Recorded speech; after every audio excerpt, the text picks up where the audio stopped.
సూర్యాపేట జిల్లా Kodad sub division Melacheruvu police station పరిధిలో మనకు గత కొన్ని రోజుల క్రితం ఈ సీఎం రిలీఫ్ ఫండ్ చెక్కులకు సంబంధించి కొంతమంది ముఠా పాత హుజూర్ నగర్ ఎమ్మెల్యే గారు ప్రీవియస్లీ ఎమ్మెల్యేగా పనిచేసినటువంటి సైదిరెడ్డి గారి ఆఫీస్లో కంప్యూటర్ ఆపరేటర్గా పనిచేస్తున్నటువంటి వెంకటేశ్వర్లు అనేటువంటి పెండెం వెంకటేశ్వర్లు అనేటువంటి వ్యక్తి, అదేవిధంగా పర్సనల్ అసిస్టెంట్గా పనిచేస్తున్నటువంటి ఓంకార్ అనే వ్యక్తి, వీళ్ళిద్దరూ కుమ్మక్కై అసలైనటువంటి బాధితులు సీఎం రిలీఫ్ ఫండ్ కింద అప్లై చేసుకున్నటువంటి బాధితులకు వచ్చినటువంటి చెక్కులని వాళ్ళకి ఇవ్వకుండా వీళ్ళు వాటిని స్వాహా చేయాలనేటువంటి నేర తలంపుతోటి వీళ్ళు ఆ చెక్కు మీద ఉన్నటువంటి ఇనిషియల్ నేమ్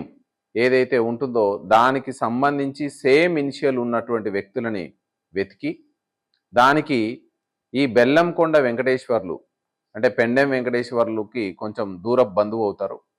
ఈ బెల్లంకొండ వెంకటేశ్వర్ల యొక్క అసిస్టెన్స్ తీసుకొని సేమ్ సిమిలర్ ఇనిషియల్ ఉన్నటువంటి వ్యక్తులని హుజూర్ నగర్ కాన్స్టిట్యున్సీ పరిధిలో ఉన్నటువంటి వ్యక్తులని వాళ్ళ వివరాలను తెలుసుకొని వాళ్లకు మీకు కొంత పైకం ఇస్తాము, మీరు ఇది మీ అకౌంట్లో వేసుకొని డ్రా చేసి ఇస్తే అనేటువంటి ప్రణాళికతోటి దాదాపుగా వీళ్ళు సీఎం రిలీఫ్ ఫండ్ కింద వచ్చినటువంటి సుమారు 7 చెక్కులని 9,50,000 రూపాయల విలువైనటువంటి చెక్కులని వీళ్ళు డ్రా చేసుకొని వీళ్ళు మేజర్గా సొమ్ముని స్వాహా చేయడం జరిగింది.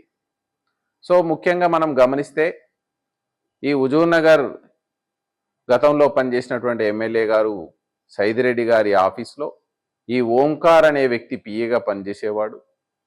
అతని ఆధీనంలో ఈ చెక్కులన్నీ పెట్టుకొని ఎవరైతే లబ్ధిదారులు ఉన్నారో వాళ్ళకు ఇచ్చేసి అక్నాలజ్మెంట్ తీసుకోవాల్సినటువంటి బాధ్యత అతనిది.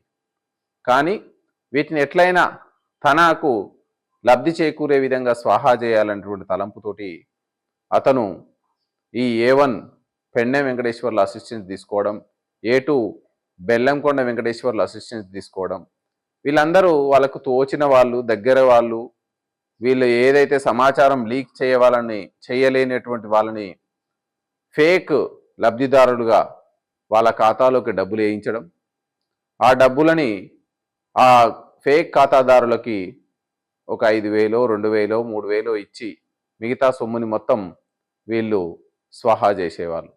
ఈ విధంగా మనం డెప్త్గా ఇన్వెస్టిగేట్ చేస్తే 2023 నవంబర్ కంటే ముందు ఈ సీఎం రిలీఫ్ కింద అప్లై చేసుకున్నటువంటి బాధితులకు సుమారు 51 చెక్కులు ఈ విధంగా లబ్ధిదారులకు ఇవ్వకుండా ఇందులో 7 చెక్కులని సక్సెస్ఫుల్గా డ్రా చేసుకోవడం, అదేవిధంగా ఆ డ్రా చేసుకున్నటువంటి దాంట్లో ఒక ఫేక్ బాధితురాలు ఇది నాకు తెలిస్తే ఇబ్బంది అవుతుందని చెప్పి సో అసలైన బాధితులకి 2,25,000 ఇవ్వడం, మిగతా 7,30,000 రూపాయలని మనం ఈరోజు ఈ నేరస్తుల నుంచి స్వాధీనం చేసుకోవడం జరిగింది.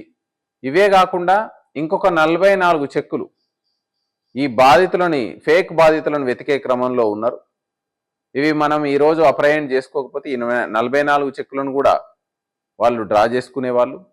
వాటి విలువ కూడా సుమారు మనకు ఎక్కువ మొత్తంలో ఉండడానికి అవకాశం ఉంది.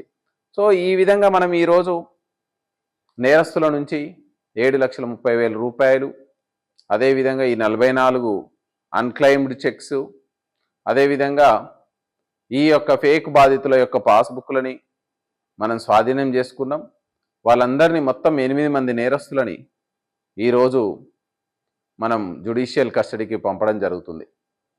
సో ఈ సందర్భంగా మీడియా ద్వారా మనం విన్నవించేది ఏంటంటే, ఎవరైనా సీఎం రిలీఫ్ ఫండ్కి గతంలో అప్లై చేసుకొని ఇంకా లబ్ధి చేరని వాళ్ళు ఎవరైనా ఉంటే ఖచ్చితంగా మేలచెరువు పోలీస్ స్టేషన్ కానీ లేదా సిఐ కోదాడ రూరల్ మీరు మామూలుగా దరఖాస్తు పెట్టుకోండి.